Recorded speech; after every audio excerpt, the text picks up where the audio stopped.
for most of this time Pakistan was a one unit system. 71 onwards, as you all know, we had this federal government in case of Pakistan.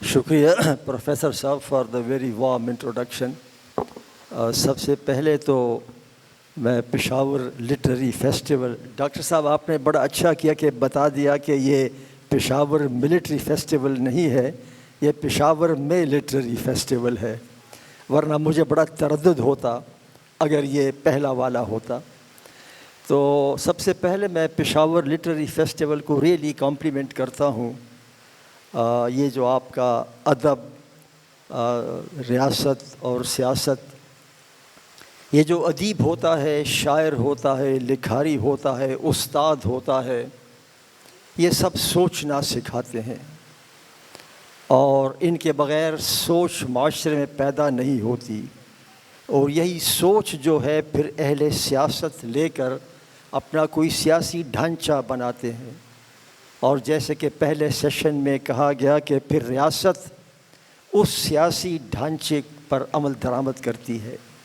So there is an intricate relationship between ادب، ریاست اور سیاست. تو میں اس لیے complement کر رہا ہوں کہ پشاور جیسی جگہ میں آپ لوگوں نے جو لٹریری فیسٹیول ہے، آپ نے سوچا کہ اس طرح کا ایک نشست کی جائے.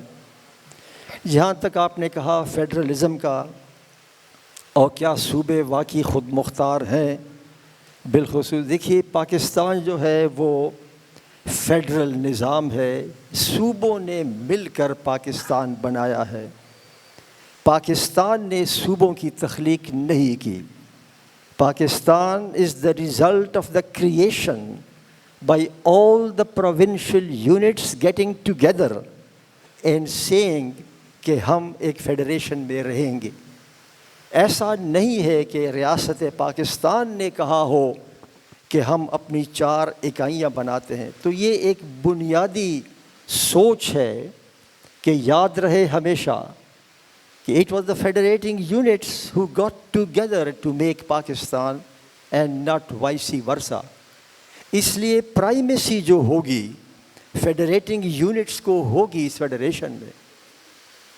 اور ہم نے فیڈریشن، اور دنیا میں کئی ممالک ہیں فیڈریشن کے، ہم نے چونکہ فیڈریشن کے اصولوں کو نظر انداز کیا تو ہم پاکستان کا وجود توڑ دیا، بنگلہ دیش ہم سے علیحدہ ہو گیا.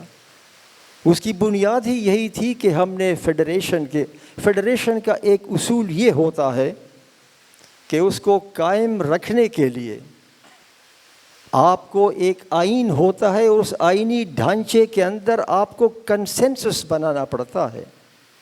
You can't impose.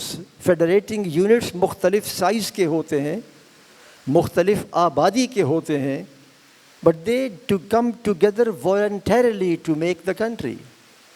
اس لیے اس میں کنسنسس کا ایلیمنٹ زیادہ ہوگا، وہ کنسنسس جو آئین کے اندر رہ کر آپ بناتے ہو. ہم نے کنسنسس نہیں کیا، چنانچہ ہم نے بنگال سے کہا کہ تمہارے ووٹ اسمبلی میں اور ہمارے ووٹ برابر ہوں گے، حالانکہ ان کی اکثریت تھی. So the result was that Pakistan broke. اس کے بعد ہم نے دیکھا کہ ہم نے ہمیشہ گزشتہ 75 سالوں میں آپ دیکھیں ہم نے فیڈریشن کی جو اکائیاں ہیں ان کے حقوق کو نظر انداز کیا. The result was unrest in Balochistan, unrest also in my province Khyber Pakhtunkhwa. چنانچہ پھر اس کو ایڈریس کرنے کے لیے آپ نے ڈاکٹر صاحب حوالہ دیا 18ویں ترمیم کا. پاکستان ٹوٹ چکا تھا، بلوچستان میں شورش تھی، اینڈ اٹ واز تھاٹ کہ بھائی اب ہم کو فیڈریشن کی اکائیوں کو مضبوط بنانے کے لیے کچھ آئینی اقدامات کرنے ہوں گے. چنانچہ 18ویں آئینی ترمیم آ گئی، میں اس تفصیل میں بعد میں بات کر لیں گے. But the 18th constitutional amendment basically was intended to empower the federating units and to address their basic grievances so that they can live together happily in the federation. لیکن آپ کا جو آخری سوال تھا کہ کیا صوبے اب واقعی خود مختار ہیں، کیا ان کو وہ اختیارات اور وہ آزادی ملی ہے جو 18ویں آئینی ترمیم نے جس کی ضمانت دی ہے؟ In one word, the answer is no. The provinces have not got the autonomy which was guaranteed to them in the 18ਵੀਂ ترمیم. ہم آئین کی پاسداری نہیں کرتے اور ہم سینٹرسٹ مائنڈ سیٹ رکھتے ہیں، مرکزیت والی ذہن رکھتے ہیں، اور فیڈریشن کا ذہن ہمارا نہیں ہے. صوبوں کو وہ خود مختاری نہیں ملی. اگر وہ خود مختاری ملی ہوتی ڈاکٹر صاحب تو یہ جو SIFC ہے اس کا کیا کام ہے؟ آئین کے کس جگہ پر اس کا ذکر ہے؟ اگر یہ ایپیکس کمیٹی ہے جو صوبوں کو چلاتی ہے، اس کا آئین میں کہاں ذکر ہے؟ یہ جو منرلز کا جو مرکزیت ہو گئی ہے اس کا آئین میں کہاں ذکر ہے؟ So the reply to your question whether the provinces got the autonomy or not is no. The provinces have been denied the autonomy given to them under the 18ਵੀਂ ترمیم. اور یہ اس وقت جو آپ ملک میں شورش دیکھ رہے ہو، خواہ وہ بلوچستان ہو، خواہ وہ سندھ ہو، خواہ وہ KP ہو، اس کی بنیاد ہی یہی ہے. ہم over the years we have become a militaristic state. اور جو militaristic state ہوتا ہے وہ سینٹرک ہوتا ہے، کیونکہ ملٹری کا کمانڈ سٹرکچر جو ہوتا ہے وہ ایک کمانڈ سٹرکچر کے تحت کام کرتا ہے. So we are a security driven state and therefore we work under a centralized command. And a centralized command does not permit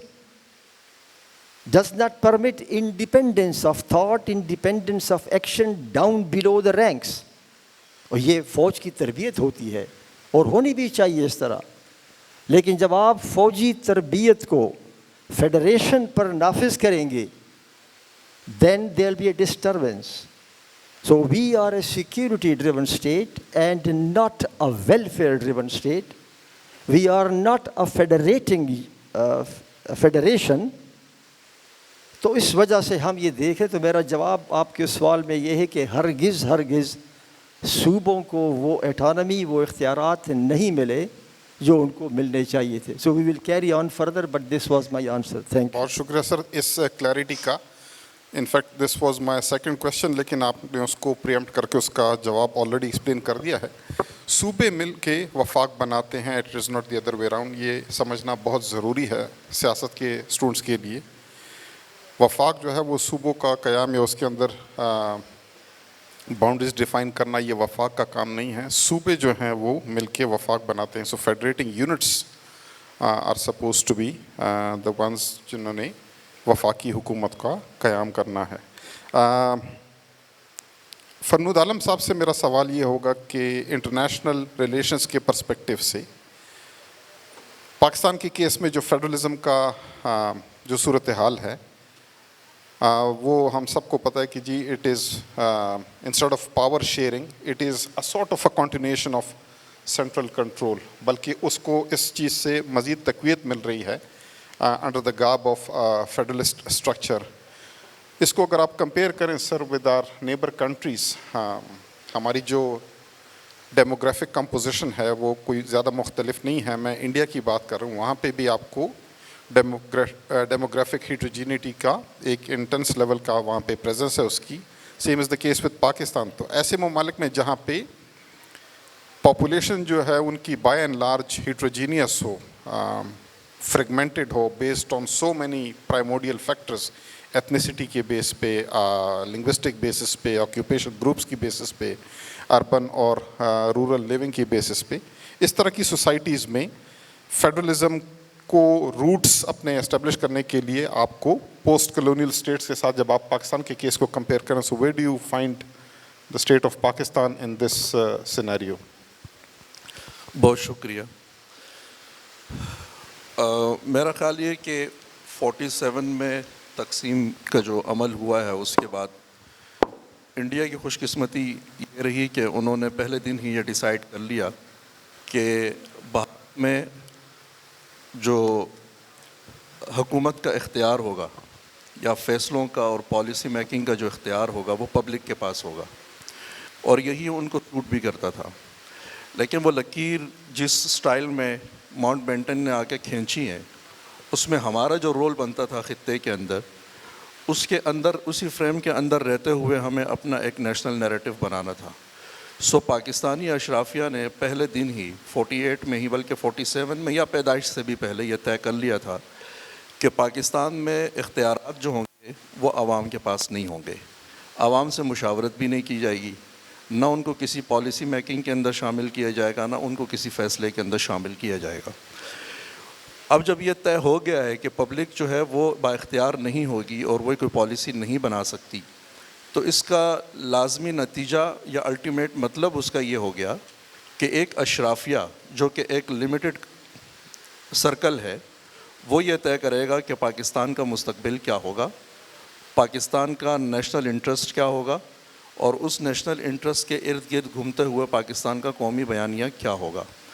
اب چونکہ اب پبلک سے تو آپ نے اختیار لے لی، اور پبلک ہے کون؟ پبلک وہ ہیں جو مختلف زبانوں میں بات کرتے ہیں، عوام وہ ہیں جن کے بہت مختلف صوبے ہیں، جن کے مفادات میں فرق ہے، جن کے پس منظر میں فرق ہے، جن کی قومیتوں میں فرق ہے، جن کے کلچر میں فرق ہے، یعنی ایک ڈائیورس سوسائٹی ہے۔ تو جب آپ یہ طے کر لیتے ہیں کہ پبلک کے پاس اختیار نہیں ہوگا، تو اس کا مطلب یہ ہے کہ آپ ڈائیورسٹی افورڈ نہیں کر سکتے۔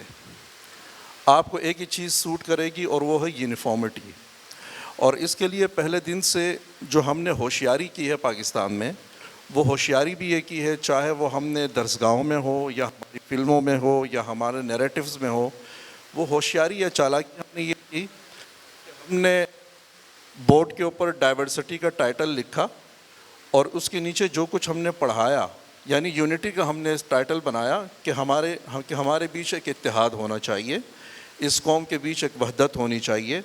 وحدت کا اور یونٹی کا جو ٹائٹل ہم نے بنایا، اس کے نیچے پھر جو کچھ پڑھایا وہ تھا جو یونیفارمٹی کے زمرے میں آتا ہے، یعنی یکسانیت کے زمرے میں آتا ہے، کیونکہ ایک چھوٹی اشرافیہ جو کہ طاقتور ہے، اس کا مفاد اس میں ہے کہ ساری کی ساری قومیں جو ہیں وہ اپنی قومیتوں کو سرنڈر کریں، وہ اپنی شناختوں کو سرنڈر کریں، وہ ایک ہی طریقے سے سوچیں، اور وہ طریقہ وہی ہونا چاہیے جو ہم ڈیفائن کریں، جو ہمارا سچ ہے وہی ان کا بھی سچ ہونا چاہیے۔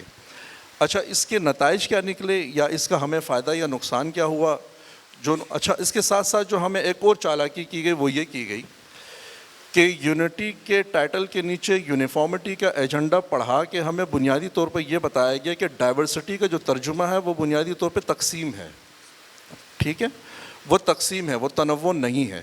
تو ہمیں تقسیم، تنوع کے عنوان کے نیچے تقسیم پڑھا کے ہماری ایک ایسی برین واشنگ کر دی گئی کہ اب ہمیں ایسا لگتا ہے کہ شاید اگر ہم ایک سے زیادہ قومی زبانوں کی طرف جائیں گے تو شاید یہ ملک ٹوٹ جائے گا، اگر ہم قوموں کو ان کی شناختیں دے دیں گے تو شاید یہ ملک ٹوٹ جائے گا، اور اگر ہم قوموں کو اور ثقافتوں کو اور صوبوں کو اور علاقوں کو ان کے وسائل کے اوپر اختیار دے دیں گے تو یہ ملک شاید ٹوٹ جائے گا۔ اس کو پھر پھیلانے کے لیے یا سمجھانے کے لیے اور پڑھانے کے لیے جو چیز کی گئی وہ یہ کی گئی، جس کی طرف ابھی اشارہ کیا گیا فرت اللہ بابر صاحب نے بھی اور آپ نے بھی، کہ ایک ڈائیورس سوسائٹی کے اندر سب کو آپس میں جو چیز جوڑ کے رکھتی ہے وہ کانسٹیٹیوشن ہے۔ کانسٹیٹیوشن تو پاکستان میں ہے، 56 میں بنا، ناقابل عمل تھا، 73 میں دوبارہ بنا، لیکن کانسٹیٹیوشن کی سب سے خوبصورت بات یہ ہوتی ہے کہ اس میں نمائندگی ہوتی ہے تمام قومیتوں کی، تمام ثقافتوں کی، تمام کمیونٹیز کی، تمام زبانوں کی، اور اپنے اپنے وسائل کے اور ثقافتوں کے پس منظر میں اس میں نمائندگی ہوتی ہے۔ تو چونکہ ہمارا قومی مفاد ہندوستان سے یا بھارت سے ڈیفرنٹ تھا، تو ہم نے یہ بات بھی طے کی کہ ہمارا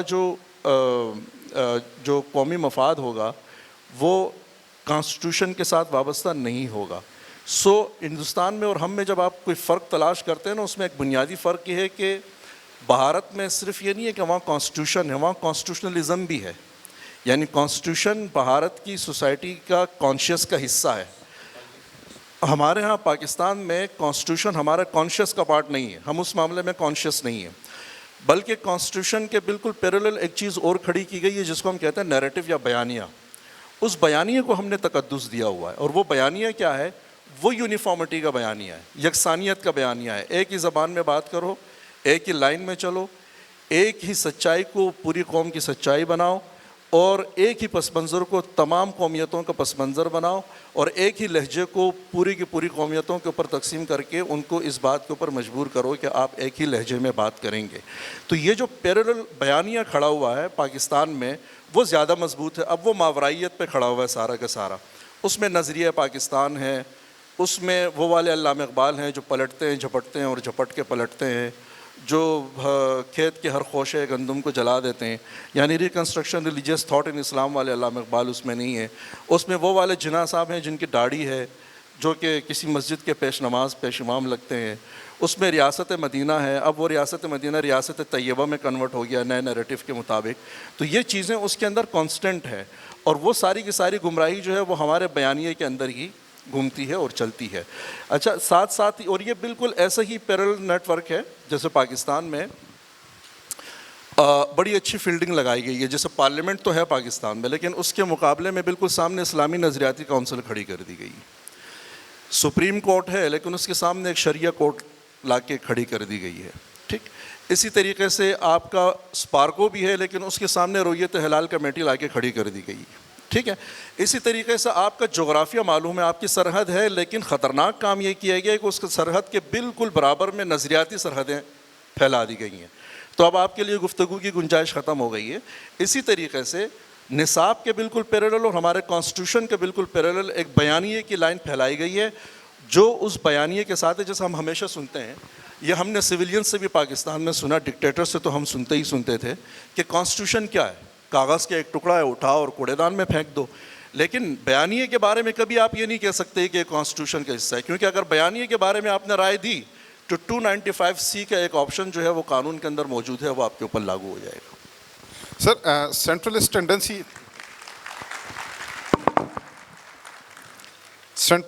ٹینڈنسی اور وہ فکر رکھنے والا جو اشرافیہ ہے, اس نے یہ تاثر دیا ہے, جیسے آپ نے بجا فرمایا, وہ یہ تھا کہ جی ایک تو اگر ہم فیڈرلزم کو صوبوں کو اختیار دیں گے تو اس سے ایک سیسیشنسٹ ٹینڈنسی کو جو ہے اس کو تقویت ملے گی. ایک وہ بیانیہ کریٹ کیا گیا. دوسرا, صوبوں کو اختیار نہ دینے کے لیے انہوں نے جو جواز پیش کیا, جو تاثر دیا, وہ یہ تھا کہ جی صوبوں کی کیپیسٹی اتنی نہیں ہے کہ وہ یہ ایڈیشنل فنکشنل اسائنمنٹ ان کے حوالے کیے جائیں, وہ ان چیزوں کے قابل نہیں ہیں. اس تاثر سے قوم کب نکلے گی, اور اس تاثر کے بارے میں ہم کیا کر سکتے ہیں کہ ایک کاؤنٹر نیریٹو ڈیولپ ہو کہ جس صوبوں کو آپ اختیار دیں گے تو تب ہی جا کے ان کو ان فنکشنل اسائنمنٹس کو ایگزیکیوٹ کرنے کی کیپیبلٹی جو ہے over a period of time develop ہوگی. اس کے بارے میں فرت اللہ بابر صاحب, ان ادر ورڈز میرا سوال یہ بھی ہوگا کہ جی 15 سال بعد آفٹر دی 18th امینڈمنٹ اس وقت ہمارے صوبے اور وفاق کہاں پہ کھڑا ہے, جو اس کی انٹینشن سے آبجیکٹیوز تھے اس کو ہم نے کس حد تک اچیو کر لیا ہے, اور کس حد تک اس میں اچیو کرنے کی فردر گنجائش ہے. شکریہ جی. میں آپ کے اس سوال کا جواب دینے کے سے پیشتر جو ڈاکٹر صاحب نے بڑی اہم بات کی ہے اس کو آگے بڑھاتے ہوئے میں کہوں گا کہ ہمارا ذہن جو ہے ریاست کا وہ آئین کو نہیں مانتا. ایوب خان نے بھی آئین کو نہیں مانا, اس کے بعد یحییٰ خان آیا, اس نے بھی نہیں مانا, پھر ضیاء الحق آئے. ضیاء الحق نے تو باقاعدہ کہا کہ آئین 15 صفحے کا ایک دستاویز ہے, اور اس کے بعد مشرف آئے اور مشرف نے کہا کہ آئین اور ریاست کا تعلق جو ہے وہ درخت اور شاخوں کی طرح ہے, شاخوں کی قطع برید کرو تو کوئی فرق نہیں پڑتا. اس کو یہ احساس نہیں تھا کہ آئین اور ریاست جسم اور روح ہے, آپ روح کو نکال دو تو جسم نہیں رہتا. اور یحییٰ خان نے تو یہ کہا تھا کہ جو ہماری فوج ہے وہ تو عام لوگ ہیں, اور عام لوگ ہی اگر حکومت کر رہے ہیں تو یہ عوامی حکومت ہے. سو آئی مین دس is a very valid point کہ ہم نے ریاست نے آئین کو نہیں مانا. اور یہ جو آپ نے بات کی ہے نا کہ بڑی چالاکی اور ہوشیاری کی ہے ریاست نے کہ لوگوں کے ذہنوں سے جمہور اور آئین کو محو کر دیا جائے. اور آپ کو یاد ہوگا, آپ کو تو جو نوجوان ہیں ان کو تو پتہ نہیں ہوگا, جب 1956 میں پہلا آئین بنا تو اس کو سیلیبریٹ کرنے کے لیے یوم جمہور کہلاتا تھا. 23 مارچ جو ہے وہ یوم جمہور تھا. 1957 کو اٹ واز سیلیبریٹڈ ایز یوم جمہور. پھر مارشل لا آتا ہے تو پھر وہ یوم جمہور نہیں بنا رہا, اس کو یوم پاکستان بنایا گیا تاکہ لوگوں کے ذہنوں سے جمہور جو ہے وہ ختم کیا جائے. اور جو 14 اگست کی فوجی پریڈ تھی, اس فوجی پریڈ کو ایوب خان نے 14 اگست کی بجائے 23 مارچ کو کر دیا. تو آج جو آپ 23 مارچ کو فوجی پریڈ دیکھ رہے ہو, this is a strident militarisation of the state and society. جو یوم جمہور تھا وہ یوم فوج بن گیا ہے. تو فوج جو جمہور تھا وہ آپ کے ذہن سے محو کر دیا گیا ہے.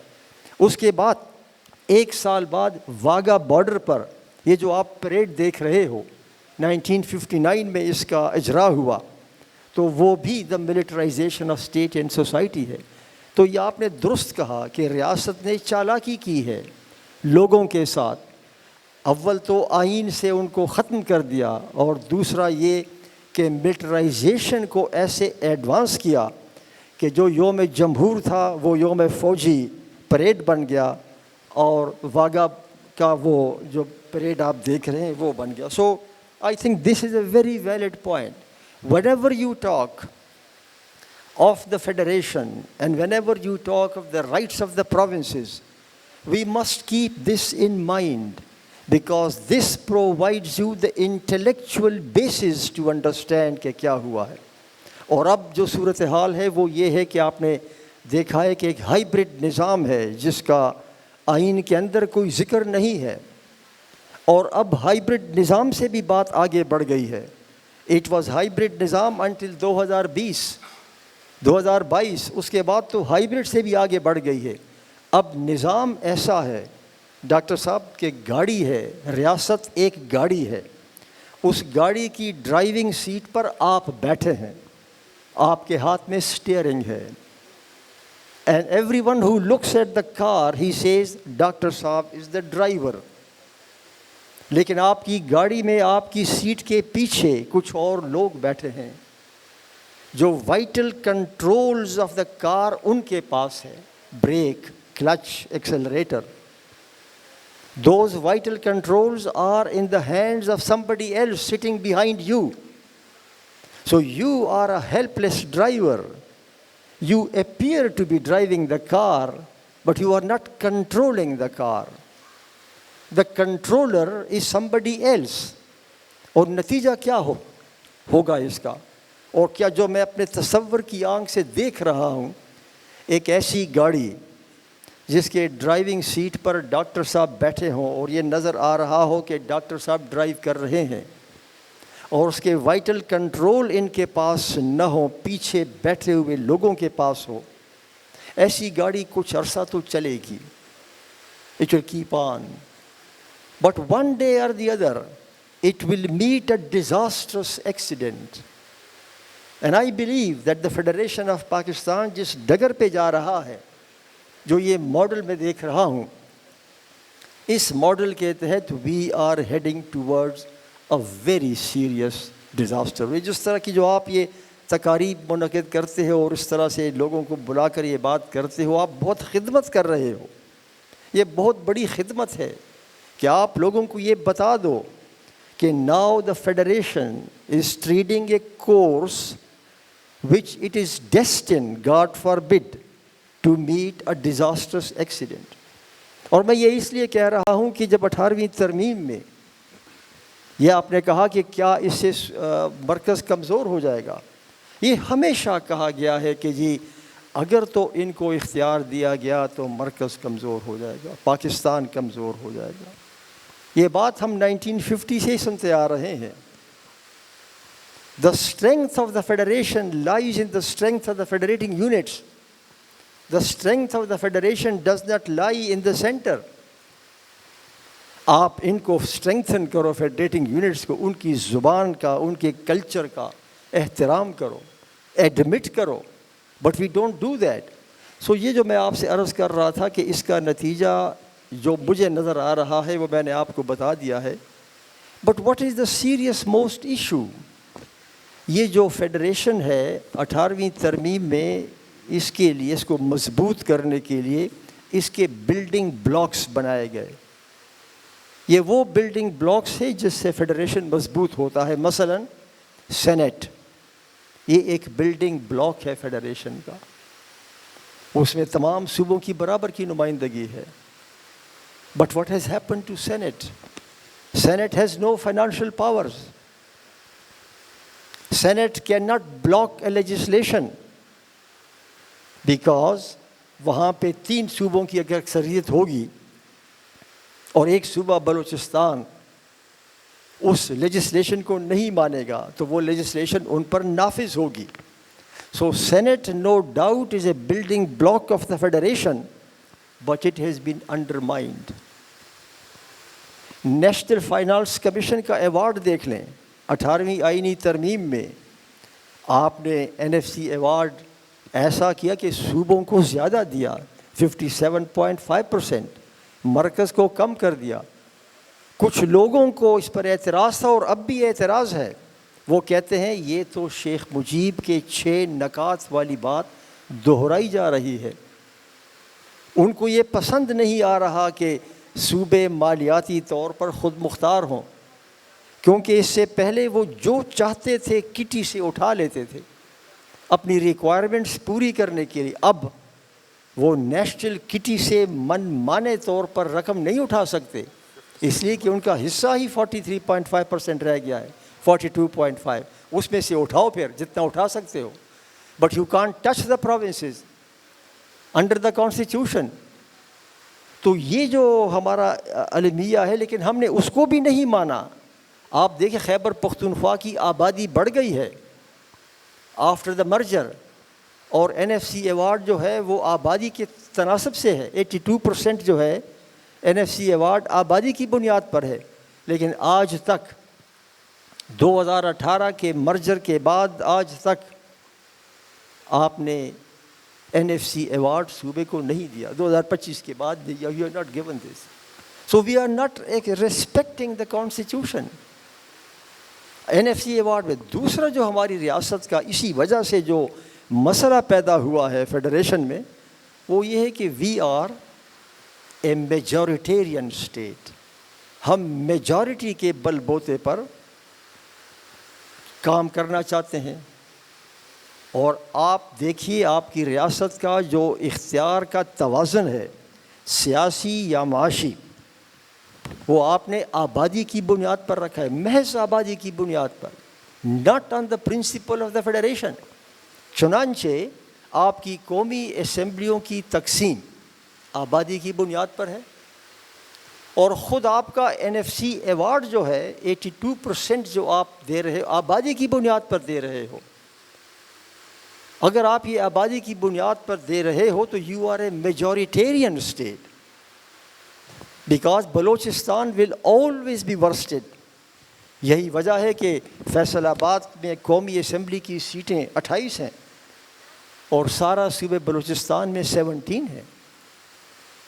So with this kind of structure, this kind of state structure کہ جس میں ایک صوبے کے اندر تمام قومی اسمبلی کی نشستیں ایک بڑے شہر کی، کراچی ہو یا پشاور ہو یا فیصل آباد ہو یا لاہور ہو، ایک شہر کے مقابلے میں کم ہو، تو اس کا نتیجہ یہ ہوگا کہ اگر میں سیاسی جماعت ہوں تو میں بلوچستان پر توجہ نہیں دوں گا، میں تو اس بڑے شہر پر توجہ دوں گا جس کی سیٹیں بلوچستان سے زیادہ ہیں. So you are a majoritarian state, you are not an egalitarian state. تو آپ کا NFC ایوارڈ، آپ کا پولیٹیکل پاور کی ڈسٹریبیوشن، اکنامک پاور کی ڈسٹریبیوشن، اگر آپ اس آئین پر عمل درآمد بھی ہو، اول تو آئین پر عمل درآمد نہیں ہو رہا، لیکن چلے اگر اس پر بھی عمل درآمد ہو تو you can address your issues. But in the long run اگر آپ اس آئین پر عمل درآمد بھی پورے طریقے سے کر سکو تو شاید کچھ اشوئی سے ہو سکے، لیکن fundamental issue of Pakistan federation will still not be addressed. Balochistan will always remain backward, powerless and deprived, and so also my province Khyber Pakhtunkhwa. تو یہ ہم کو بار بار یہ بات کہنی چاہیے کہ یہ جو اگر میں اس وقت مطالبہ نہیں کر رہا کہ اس ڈھانچے کو بھی ٹھیک کرو، کم از کم یہ مطالبہ تو کر سکتا ہوں کہ اس آئین کو تو مانو۔ میں تصور کی آنکھ سے دیکھ رہا ہوں کہ اگر فرض کیا یہ نہیں ہوا تو اس کا خوفناک نتیجہ یہ ہوگا کہ اگر کل کو یہی فیڈریٹنگ یونٹس کھڑے ہو کر یہ کہیں کہ جی ہمیں پیریٹی کا فارمولہ چاہیے، پیریٹی کا مطلب یہ کہ جو پنجاب کی قومی اسمبلی کی نشستیں ہیں وہ میری بھی ہوں گی، وہ بلوچستان کی بھی ہوں گی، وہ سندھ کی بھی ہوں گی، یہ مطالبہ ہو سکتا ہے۔ آپ کو یاد ہو یا نہ ہو، مجھے تو یاد ہے کہ ہم نے بنگال والوں سے کہا تھا 1970 میں کہ اب پیریٹی کا فارمولہ ہوگا، تمہاری آبادی زیادہ ہے، ہم یہ نہیں چاہتے کہ تم قومی اسمبلی میں زیادہ تعداد میں ہو، ہم برابر ہوں گے، پیریٹی۔ پاکستان کی ریاست پیریٹی کا فارمولہ امپوز کر چکی ہے اپنے فیڈریٹنگ یونٹس پر۔ اگر کل کو یہ خیبر پختونخوا کھڑا ہو جائے اور بلوچستان کھڑا ہو جائے اور سندھ کھڑا ہو جائے اور وہ کہے کہ جی مجھے پیریٹی چاہیے، کیونکہ تم نے تو 1970 میں پیریٹی کی تھی نا، تو پھر کہاں جاؤ گے؟ Where will you go? That will be the end of it.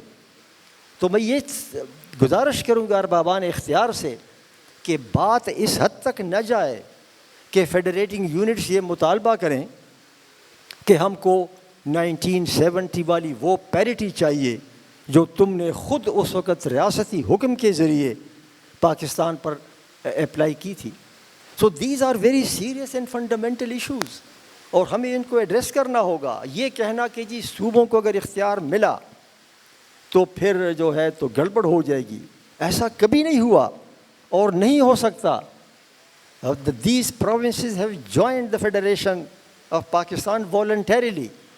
مجھے یاد ہے میں یہاں اسی پشاور شہر میں فرنٹیئر پوسٹ اخبار کا ایڈیٹر تھا، اور آپ نے نام سنا ہوگا ممتاز بھٹو، وہ آئے تھے سندھ سے اور یہاں وکلاء سے ملے، لوگوں سے بات کر رہے تھے، تو ممتاز بھٹو نے ایک سوال پوچھا کہ یار یہ ہم نے تو 1973 کے آئین میں یہ شک ڈال دی ہے کہ آئین کے ساتھ غداری جو ہے، آئین کو مسخ کرنا غداری ہوگا، لیکن یہ بات تو نہیں بنی، کیا کریں؟ It's a very pertinent question جو آج بھی ویلڈ ہے۔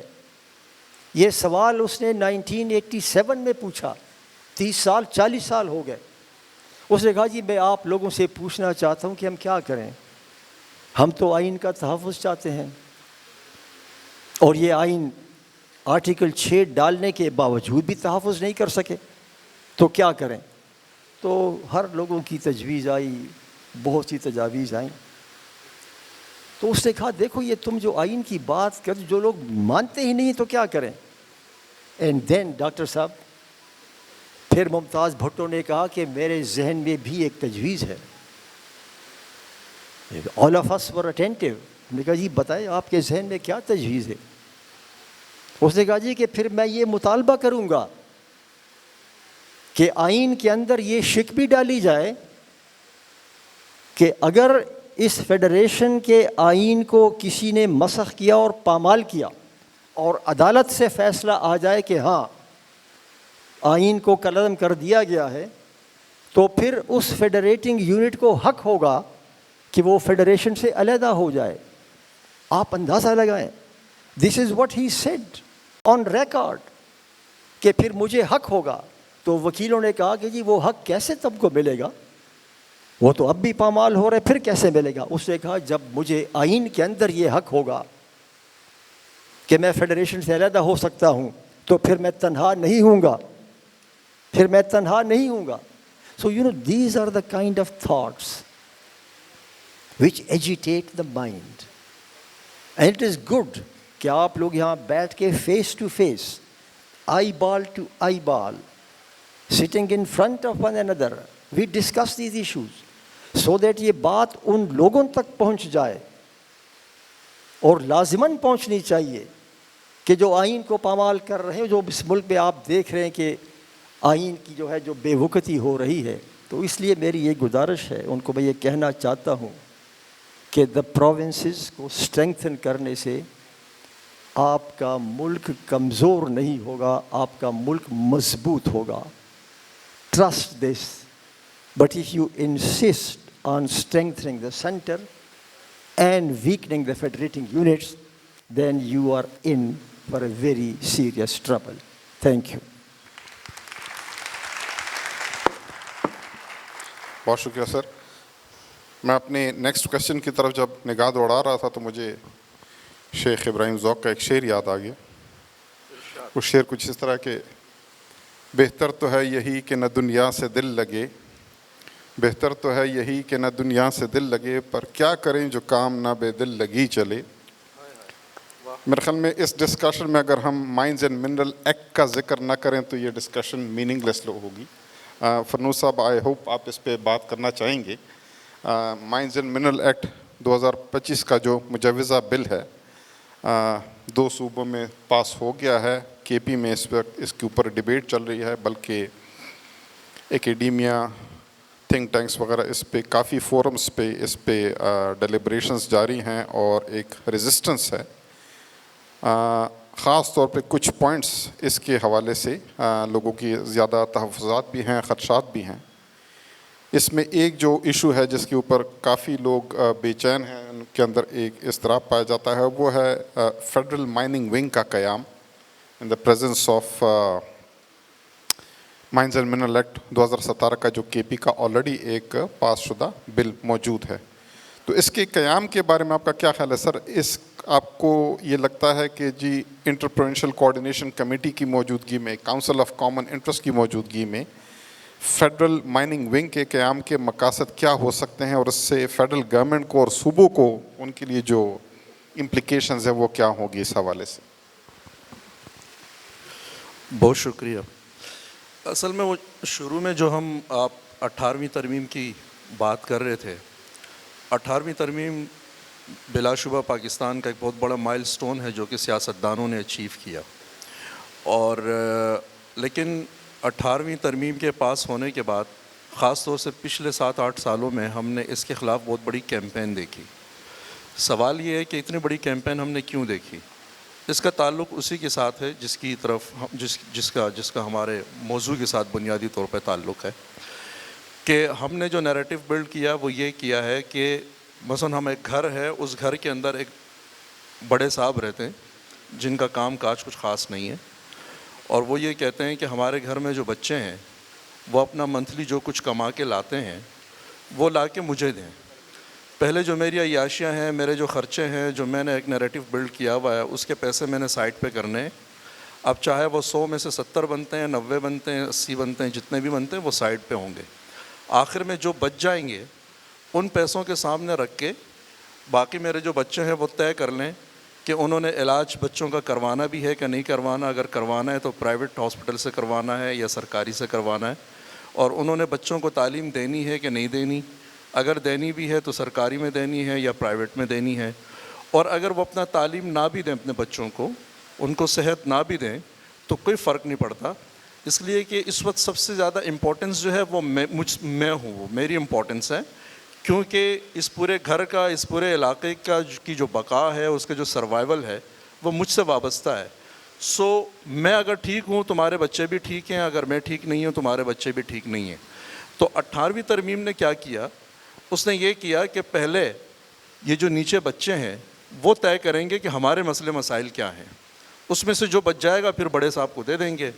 بڑے صاحب کو یہ ناگوار گزر رہا ہے, وہ کہہ رہے ہیں کہ نہیں, پہلے میرے خرچے نکلیں گے اس کے بعد تمہارے خرچے نکلیں گے.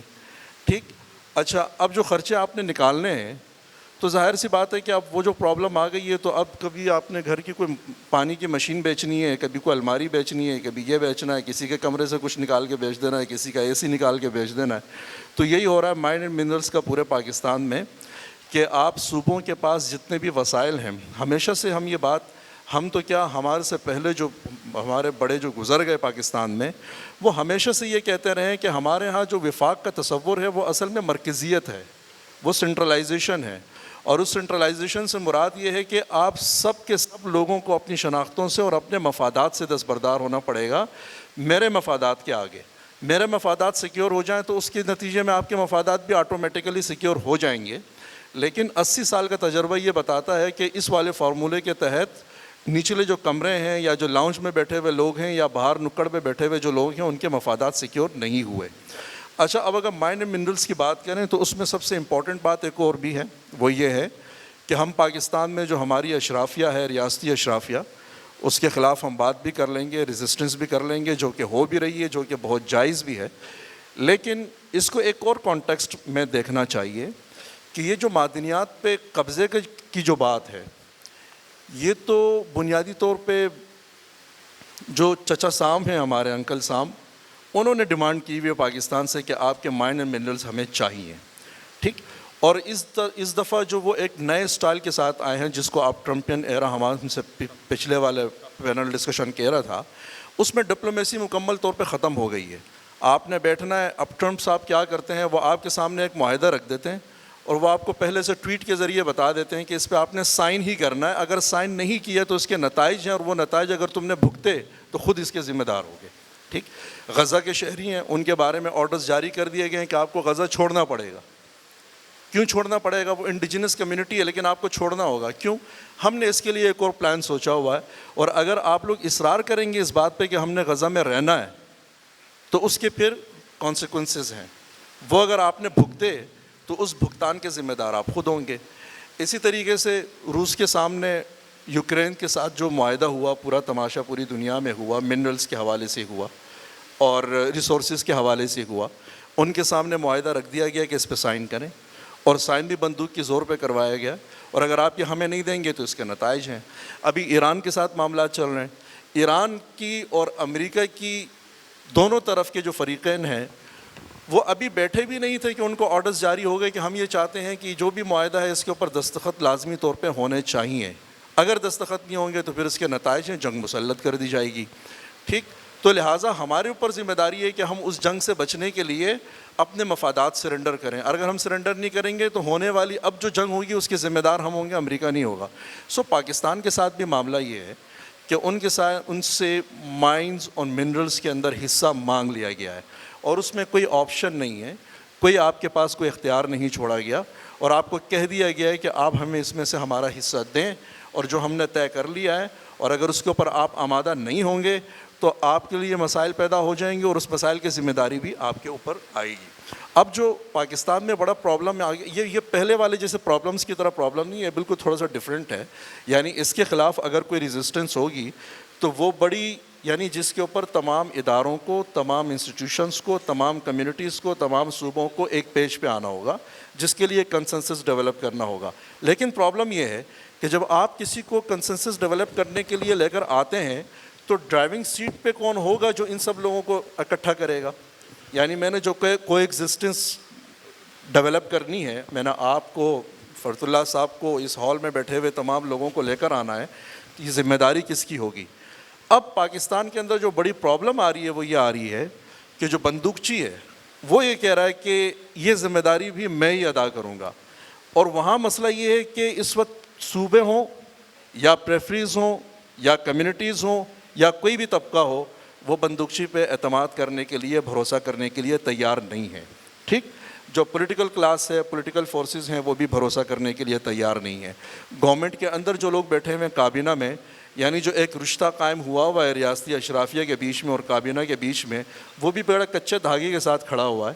یعنی دل سے بھی ایک دوسرے کے ساتھ نہیں ہے، مجبوری میں کھڑے ہوئے ہیں. اور جو ایک بڑی آبادی ہے جو پارلیمنٹ سے باہر ہے، بڑی پاپولیشن ہے یا بڑا ووٹر ہے، اس کا ریاست کے اوپر بھروسہ نہیں ہے. اب مسئلوں کو آپ اگر اتفاق رائے قائم کرنے کے لیے بلوچستان سے رابطہ کرتے ہیں تو بلوچستان، جو شخص بلوچستان جا رہا ہے مسئلہ حل کرنے کے لیے، بلوچستان اس کو کہتا ہے کہ میں تو آپ کو مسئلے کی بنیاد سمجھتا ہوں، آپ مسئلہ حل کرنے کیسے آ گئے؟ آپ تو خود مسئلہ ہیں. اور جو لوگ مسئلہ نہیں ہے ان کو ہم اس مسائل کے حل کے لیے انوالو نہیں کر رہے ہیں. تو ظاہر سی بات ہے اب ایک اور جو کلیش آ گیا ہے وہ یہ ہے کہ میرا اپنی فیلنگز یہ ہے کہ پاکستان کی جو اسٹیٹ ہے وہ بھی باہر سے آنے والا جو پریشر ہے اس کے ساتھ خوش نہیں ہے. وہ یہی چاہتے ہیں کہ ایک پبلک پریشر قائم ہونا چاہیے جس کے نتیجے میں مائنز اور منرلز والا مسئلہ جو ہے یہ تھوڑا سا حل ہونا چاہیے. اور یہ پرابلمز ان کو اس لیے نہیں آ رہی ہیں کہ وہ یہ چاہتے ہیں کہ مائن اینڈ منرلز جو ہیں وہ صوبوں کے پاس رہ جائیں یا جن کے وسائل ہیں وہ انہی کے پاس رہ جائیں, بلکہ ان کو پرابلم یہ آ رہی ہے کہ پہلے اس معاملے میں ہم تنہا حصہ دار تھے, اکیلے حصہ دار تھے, لیکن اب باہر سے جو پریشر آ رہا ہے اس میں تو ایسا ہو جائے گا کہ 70% آپ لے جائیں گے, پیچھے رہ جائے گا 30% میں سے جو ہے وہ صوبے بھی اپنا حق مانگیں گے, پیچھے 5% رہ جائے گا, 7% رہ جائے گا, اور 7% کے ساتھ میں نے کیا کرنا ہے. یہ تھوڑا سا ٹیکنیکل پرابلم پیدا ہو گیا ہے. اس ٹیکنیکل پرابلم کو کیسے حل کیا جا سکتا ہے, کون حل کرے گا؟ میرا خیال یہ ہے کہ اس مسئلے کو پبلک ریپریزنٹیٹیو کے علاوہ کوئی حل نہیں کر سکتا, یہ صرف سیاستدان حل کر سکتا ہے. جن کی کوئی سہ ہے نیچے لوگ جس کے اوپر بھروسہ کر سکتے ہوں وہی لوگ اس مسئلے کو حل کر سکتے ہیں. لیکن مسئلہ وہی ہے, جو لوگ مسئلے کی بنیاد ہیں وہ کہہ رہے ہیں مسئلہ ہم حل کریں گے, اور جو لوگ مسئلہ حل کر سکتے ہیں ان کے راستے میں رکاوٹیں کہ آپ یہ مسئلہ حل نہیں کر سکتے. بالکل صحیح فرمایا آپ نے. جن لوگوں نے اس مجوزہ ایکٹ کو پڑھا ہے ان کی نظروں سے یہ 2-3 فگرز ضرور گزرے ہوں گے. فرنور صاحب نے تو اس کا ایک انٹرنیشنل پرسپیکٹو کا کافی کمپریہنسو انالیسس کر کے آپ کو بتا دیا ہے, جس سے میں 100% اتفاق کرتا ہوں. لوکل کمیونٹیز کے لیے خاص طور پہ کے پی میں اور بلوچستان میں اس کی جو اکنامک امپلیکیشنز ہے وہ انتہائی خطرناک ہیں. لارج اسکیل مائننگ کے لیے منیمم کیپٹل انویسٹمنٹ کی جو انہوں نے حد رکھی ہوئی ہے وہ 500 ملین پاکستانی روپیز ہیں, اور اسی طرح اسمال اسکیل مائننگ کے لیے 25 ملین کی منیمم حد رکھی ہوئی ہے. اس کا اگر ہم انالیسس کریں تو ہمیں بڑی کلیئر ایک پکچر واضح طور پہ سامنے نظر آتی ہے کہ اس میں آپ لوکل کمیونٹیز کو ڈس انفرینچائز کر رہے ہیں یا ان کو اس بزنس سے جن کے اوپر میجورٹی کمیونٹی ممبرس کا لائیولیہوڈ کے لیے ان کے اوپر دار و مدار ہے اور اس کے اوپر وہ ڈپینڈنٹ ہے, تو وہ اس کے لوکل جو امپلیکیشنز اکنامک امپلیکیشنز ہیں وہ بھی بہت زیادہ معنی رکھتے ہیں. اب دیکھتے ہیں کہ آگے کی صورتحال کیسے ڈیولپ ہوتی ہے. سر, وقت کی کمی کی وجہ سے میں کوشش کروں گا کہ چیزوں کو تھوڑا سا کوئکلی ریپ اپ کروں. آپ چونکہ سینٹ کے ساتھ وابستہ رہے ہیں, senate as you mentioned sir it was suppose to be a majority constraining institution. کیا وجہ ہے کہ جی یا اس کی کمپوزیشن کی وجہ ہے یا اس کے جو الیکشن کا پروسیس ہے یا اس کے پاس جو منی بلز کے اوپر 14 دن تک ڈیبیٹ کرنے کا اختیار ہے, لیکن الٹیمیٹلی منی بلز کے اوپر جو الٹیمیٹ سے ہوتی ہے وہ آپ کی نیشنل اسمبلی کی ہے, اور نیشنل اسمبلی کی جو کمپوزیشن ہے وہ آپ سب کے سامنے ہے کہ آپ کے ایک پروونس کی جتنی بھی سیٹس ہیں وہ باقی 3 پروونسز کی سیٹیں ملا کے بھی ان کی تعداد اتنی نہیں بنتی جتنی آپ کی ایک میجورٹی پاپولیشن والے پروونس کی سیٹوں کی تعداد بنتی ہے. تو کیا وجہ ہے کہ sir senate has never been able to somehow play that crucial role of being a majority constraining institution? شکریہ ڈاکٹر صاحب. یہ جو 2 حصوں پر مشتمل ہے آپ کا سوال, یہ جو مائنز اینڈ منرلز کا جو قانون ہے, تو of course every one wants کہ مائنز اور منرلز ڈیولپ ہوں, لیکن 18ویں آئینی ترمیم کے بعد تو یہ صوبوں کا اختیار ہے. مجھے جو اعتراض ہے ڈاکٹر صاحب مائنز اینڈ منرل بل کے اوپر, نمبر 1 یہ ہے کہ کیا یہ بل جب بن رہا تھا تو کیا یہ صوبے کے اندر خود اس کی جینیسس تھی یا اسلام آباد سے آیا تھا؟ اگر اس کی تحقیقات کی جائیں تو شاید آپ کو پتہ لگ جائے گا کہ یہ بل اسلام آباد سے آیا تھا. اور اس بل کے اندر جو مجھے 3 بڑی خامیاں نظر آ رہی ہیں وہ یہ ہے کہ آپ کیوں کہتے ہو کہ 31 دسمبر 2030 تک اس بل کا اطلاق نہیں ہوگا مرج ڈسٹرکٹس کے اوپر؟ وہ کون سی ایسی چیزیں ہیں جو مرج ڈسٹرکٹس میں آپ ایکسپلائٹ کر رہے ہو اور آپ نہیں چاہتے ہو کہ اس پر اس قانون کا بھی اطلاق ہو؟ I want to know Y.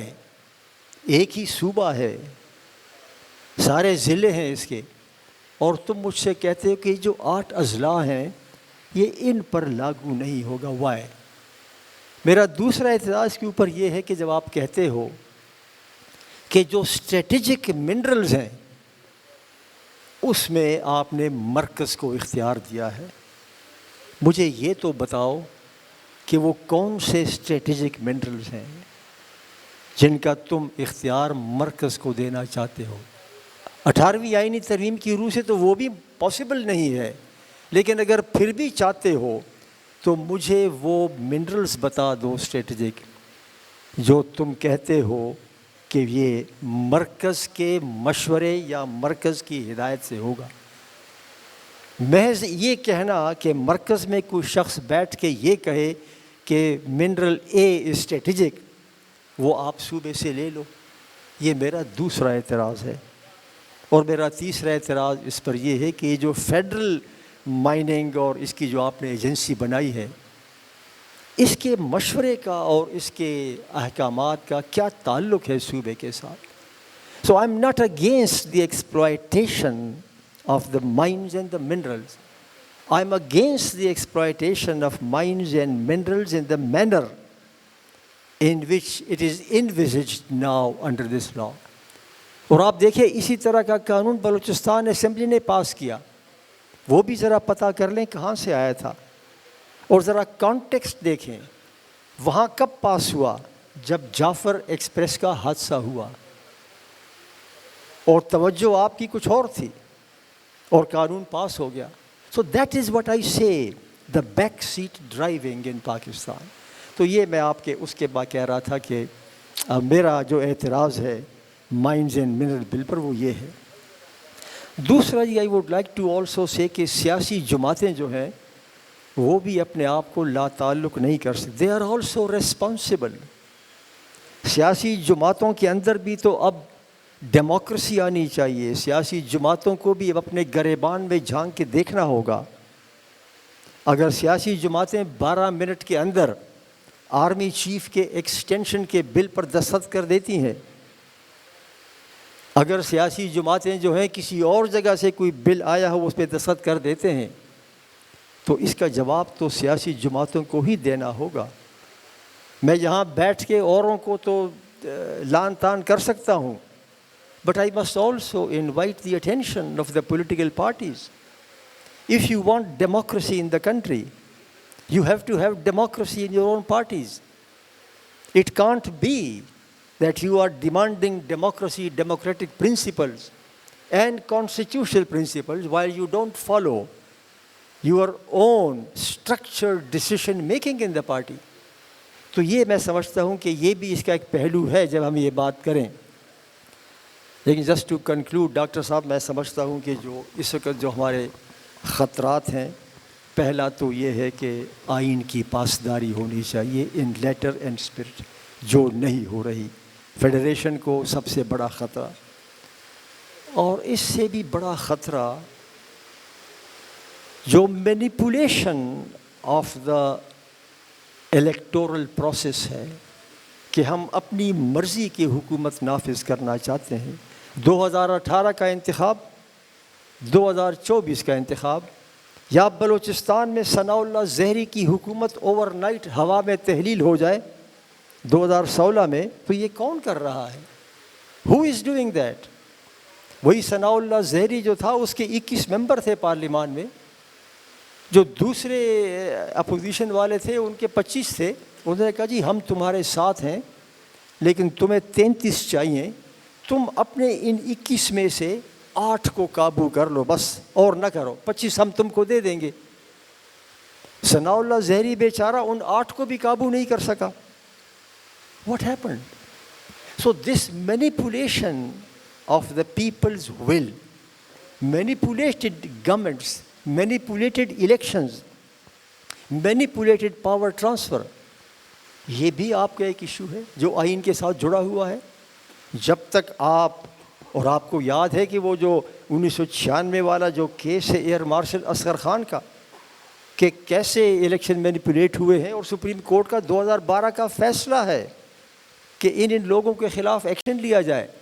نو سیاسی جماعت ہیز ریز دیٹ پوائنٹ کہ بھائی ایکشن لے لو، کم از کم ہوا میں کہہ دو کہ ایکشن لے لو. کسی نے ذکر ہی نہیں کیا. So manipulated power transfer, manipulated elections are also an issue that needs to be addressed.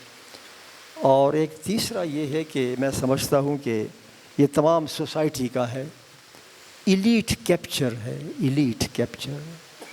جس کے پاس کچھ ہے وہ مزید کھینچ رہا ہے، اور جو عام غریب آدمی ہے وہ مزید محروم ہوتا جا رہا ہے. یونائٹڈ نیشنز کی رپورٹ ہے کہ ہر سال $17 بلین غریب سے جو ایلیٹ طبقہ ہے، خواہ وہ آپ کا ریئل اسٹیٹ ہو، اور آپ جانتے ہیں کہ ریئل اسٹیٹ کون کر رہا ہے، خواہ ریئل اسٹیٹ ہو، خواہ فارماسیوٹیکل ہو، خواہ آٹو موبیل ہو، خواہ sugar who. $17 billion a year are transferred from the ordinary people to the elite. تو ایلیٹ کیپچر کو روکنا بھی میں سمجھتا ہوں کہ سوسائٹی، سول سوسائٹی کا کام ہے. تو میں نے اور میں یہ بھی کہوں کہ اب نئے خطرات جو آ رہے ہیں، پاپولزم جو ہے وہ بھی ڈیموکریسی کو خطرہ ہے. Populism, and we see the rise of populism throughout the world and also in Pakistan. میں سمجھتا ہوں کہ یہ بھی ایک خطرہ ہے جمہوریت کو اور آئین کو. اینڈ فائنلی جو خطرہ میں دیکھ رہا ہوں وہ آپ کا ہے کہ یہ جو پاپولزم کے علاوہ you have the polarisation in the society. اتنی زیادہ پولرائزیشن ہو گئی ہے کہ ہم ایک دوسرے کے ساتھ بات ہی نہیں کرنا چاہتے. یہ تو اچھا ہے کہ آپ نے اس طرح کی تقاریب منعقد کر کے بات ہو جاتی ہے، ورنہ we don't even talk with one another. So these are those issues جو سیاسی جماعتوں کو بھی ایڈریس کرنی ہوگی. I want to thank you. بہت شکریہ سر، بہت شکریہ. Wonderful analysis and very specific suggestions. فنوس. 5-6 سال پہلے تک یا 10 سال پہلے تک ہم کہتے تھے کہ پاکستان میں جمہوریت کو خطرہ ہے، لیکن اب معاملہ جو ہے وہ جمہوریت سے بہت آگے نکل گیا. اب سیاست کو خطرہ لاحق ہو گیا. جمہوریت تو بہت پیچھے رہ گئی ہے. کوئی پولیٹیکل ایکٹیویٹی نہیں ہے. پولیٹیکل ایکٹیویٹی سے میری مراد یہ ہے کہ جو ایکٹیویزم تو ہے پاکستان میں بہت زیادہ چل رہا ہے، لیکن اس کی پشت پہ کوئی پولیٹیکل اپروچ نہیں ہے.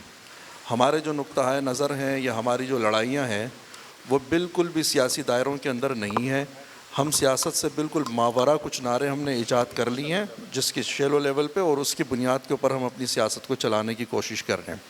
آف کورس، اور آخر میں وہی بات دوبارہ دہراؤں گا، اب ہماری جو حقیقتیں ہیں وہ 1947 سے وہی ہیں کہ ہم چونکہ ہمارا مفاد اس بات سے وابستہ رہا کہ ہم پبلک کو اختیار نہ دیں، اس کو اپنے ساتھ پارٹنر نہ بنائیں، ان کو سینس آف آنرشپ سے دور رکھیں، تو اس کے ہم نے نتائج بھگتے. ہمارے لیے لازم ہو گیا کہ ہم جو کولونائزرز کی جو اپروچ تھی اس کے ساتھ ہم پاکستان کو چلائیں.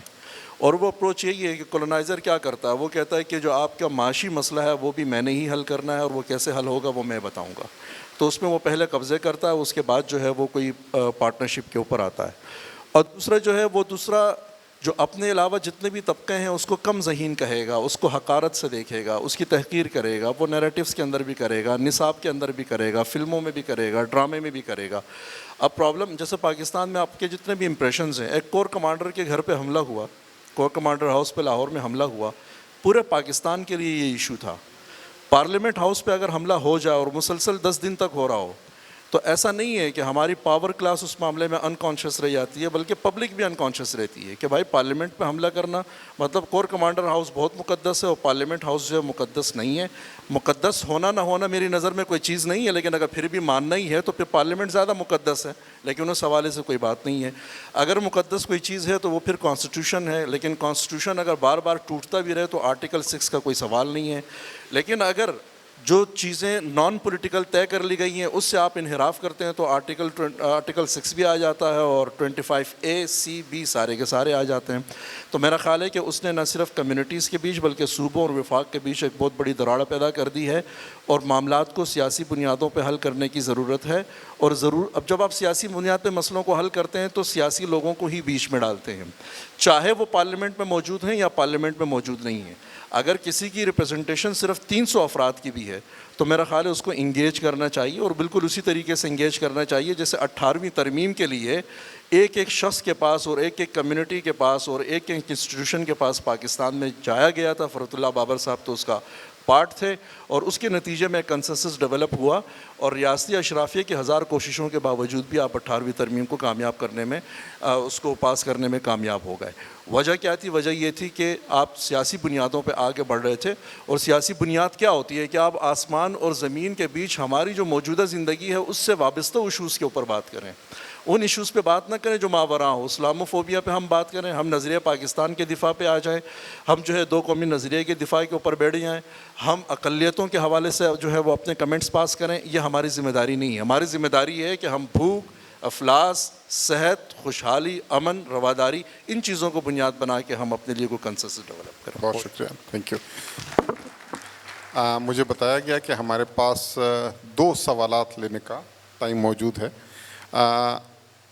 وی can take 2 questions.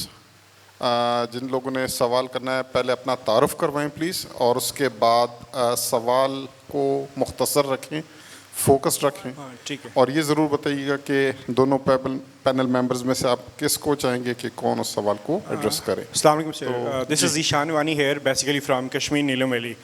Sir, despite the ساری hybrid pro max, ultra pro max democracy جہاں پہ اتھارٹیرینزم پیک پہ ہے, میرا آپ سب لوگوں سے اور آپ پینلسٹ سے بھی یہ سوال ہے, ابھی جو جیو پولیٹیکل کنڈیشنز ہیں جن میں 2 ریاستیں اپنے ویسٹڈ انٹرسٹ کے لیے ایک جگہ پہ لڑ رہی ہیں اور جس کو ہماری زندگیوں کو تباہ کر دیا گیا ہے. آپ نے تو اپنے ملک کا بیڑا غرق کر دیا ہے, جو اس میں چاہے وہ فیڈریشن کو توڑنا ہو یا آئین سارا. فرحت اللہ بابر صاحب پرسوں اس کے وکٹم بنے, ہم سب کیا پتہ میں اسلام آباد واپس پہنچ پاؤں. تو ان لوگوں, اپنے لوگوں کو یہ بتائیں کہ ہم ایک ڈسپیوٹڈ ٹیریٹری ہیں, ہمارے مستقبل کا فیصلہ نہیں ہوا.